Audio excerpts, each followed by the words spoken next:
A nova era ensina que haverá um líder mundial que eles estão esperando. Esse líder, eles dão alguns nomes. Os nomes mais conhecidos são Saint Germain e Lord Maitreya. Segundo eles, este líder haverá de governar o mundo inteiro para trazer finalmente paz e segurança. Isto não é novidade para os que conhecem a Bíblia e a estudam. As profecias bíblicas apontam que haverá um líder que virá com muito poder, realizando sinais, prodígios, para governar este mundo.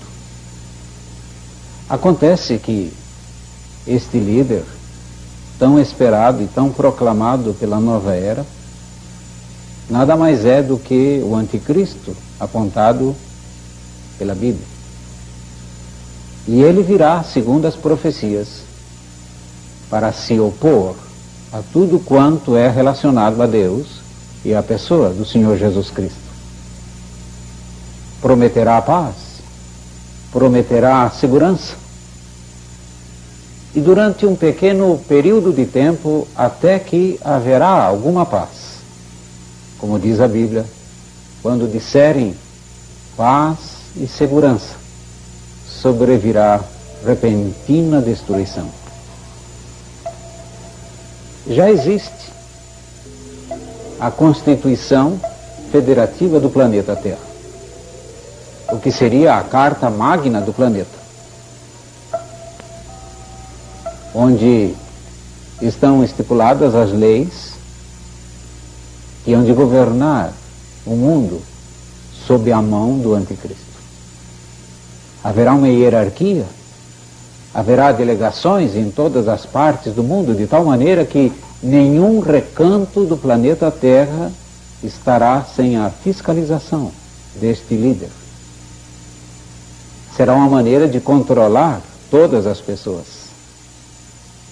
O comércio, as operações financeiras, o trabalho, a movimentação das pessoas, tudo isso já faz parte deste grande projeto da nova era. Mas, mais uma vez, podemos dizer, para o que estuda a Bíblia, isso não é novidade.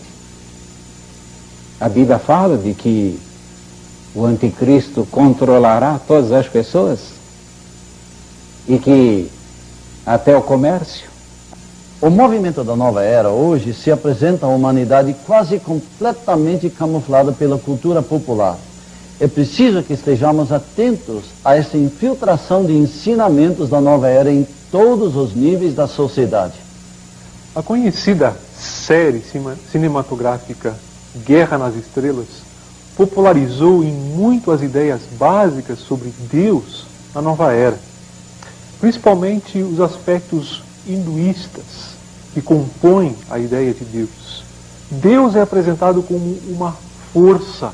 A frase que se tornou conhecida nessa série foi: a força esteja com você, que pode ser usada tanto para o bem quanto que para o mal. Uma outra prática muito comum no movimento Nova Era é adquirir experiência nova através de exercícios de respiração. Ensinam eles que, através dessa prática de respiração programada, a pessoa pode atrair ou até engolir ou inspirar a energia cósmica, ou seja, o espírito cósmico. Os canais de comunicação da nova era são quase incontáveis, mas há certos símbolos que já se identificam claramente com o movimento.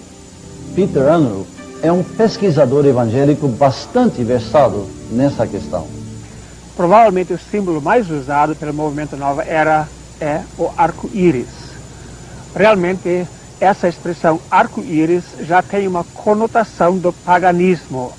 Na Bíblia, nós só encontramos a expressão o arco de Deus. A palavra íris foi acrescentada mais tarde em referência a uma divindade egípcia.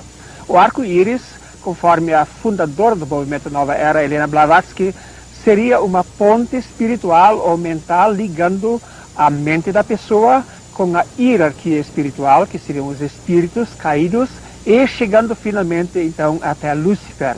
Então sempre quando se usa o arco-íris na nova era, o significado é completamente diferente do que aquele que nós encontramos na palavra de Deus. Um outro símbolo muito usado é o Yin Yang. Ensinam os adeptos da nova era que toda pessoa precisa estar numa vida de integração com a natureza, incluindo os poderes cósmicos e também a Terra. Então o Yin Yang significa a união entre os contrastes. Significa, num sentido mais amplo, a união entre a energia da hierarquia espiritual, que são as ossos espirituais da maldade, e o corpo humano. Usa-se também frequentemente a flor de lótus. Quando a flor de lótus vem com um desenho de um círculo no meio e um ponto no meio, então ela tem um significado da prostituição sagrada. Significa, nesse caso, órgão sexual feminino, e quando vem junto com cristais apontando para cima, isso significa então a união entre o órgão sexual feminino e o órgão sexual masculino. A pirâmide não é usada somente como símbolo do movimento, mas tem a função dentro da nova era de atrair as chamadas forças ou a energia cósmica. A pirâmide simboliza então a hierarquia deste movimento, onde no topo da pirâmide ficaria então Lúcifer, junto com a sua hierarquia espiritual, e na parte inferior da pirâmide as diversas organizações que compõem o movimento Nova Era. Um outro símbolo muito usado é o chamado pé de galinha. Esse símbolo, usado desde a antiguidade, tem tido sempre o significado da paz que o mundo pode promover sem Cristo ou até no combate à fé cristã. As moças frequentemente usam também a chamada cruz com laço. Trata-se de uma pequena cruz que já havia sido usada no Antigo Egito e sempre durante toda a história, seja no Egito ou na Grécia, como também no Oriente e na atualidade pelo movimento Nova Era, sempre estavam relacionados à questão da procriação e da sexualidade da pessoa. Para os adeptos da Nova Era, essa cruz significa a imortalidade, a vida eterna, é um símbolo também da deusa do amor, da deusa da fertilidade, e especialmente uma expressão da liberdade sexual incondicional. Eu acredito que indiferença é um dos problemas principais que o cristianismo atravessa nos dias de hoje. Não indiferença em relação às coisas que ele está vivendo como cristianismo em si, mas principalmente quanto a coisas relacionadas e que estão acontecendo em todas as esferas onde o cristianismo está inserido. Um dos pontos, por exemplo, é quando nós chegamos a perguntar o que é que tem a ver Nova Era com o cenário religioso brasileiro. E a tendência nossa de imediato seria dizer, bom, basicamente nada. Nova Era é Nova Era e cristianismo é cristianismo. Eu creio que nesse descaso em relação aos fatos, é que nós entendemos que precisamos de dar um pouco mais de atenção a esse fato. Eu acredito piamente que a nova era está tão integrada, definindo tanto o cenário religioso brasileiro, incluindo até o próprio círculo evangélico, que nós precisamos de aplicar a nossa atenção para vermos o que realmente está acontecendo.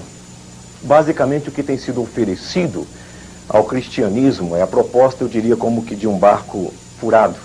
Porque eu não creio que um cristão, ou uma sociedade cristã, ou uma igreja evangélica jamais tenha se declarado adepta da nova era em si. No entanto, o que nós vemos acontecendo nos dias de hoje, e que me preocupa bastante, é o fato de que igrejas, mesmo não tendo feito essa declaração, têm sido como que atraiçoadas e submetidas a uma administração declaradamente novaerística, onde através de certas ministrações que são feitas, através de certas conclusões que se chegam, através de certas decisões que se tomam, nós percebemos que de uma forma clara e inequívoca, a igreja evangélica dos nossos dias tem trazido para dentro de si e tem assumido uma postura que em muitos aspectos é nada mais e nada menos do que uma expressão e uma propaganda da ideia novaerística. É por isso que quando nós paramos e consideramos, por exemplo, certos movimentos nos dias de hoje, nós vamos perceber que o famoso carismatismo, o neopentecostalismo, estão quase que de forma desavisada trazendo para dentro da igreja uma filosofia que se compatibiliza em muito com isso que tem sido ensinado, não só através de livros evangélicos, mas também através de livros seculares, dizendo que existe uma interligação bem perceptível se nós apenas abrirmos os nossos olhos. E o ponto básico é que a Bíblia tem sido usada para justificar as situações e não para definir essas situações. Nós partimos do ponto em que a situação, a postura que eu assumo, ela é automaticamente embasada na palavra de Deus. Então eu me aproprio da palavra para me justificar e não para definir a minha postura ou para definir a postura que eu deveria assumir. É por isso que, dentro disso, quando nós olhamos para todo esse movimento, e eu estou convencido de que, em larga escala, o nosso famoso movimento neopentecostal ou carismático tem como que introduzido ou importado para o seio desse grande, vasto grupo que se chama grupo evangélico, filosofias não apenas similares, mas, em muitos dos aspectos, uma imitação.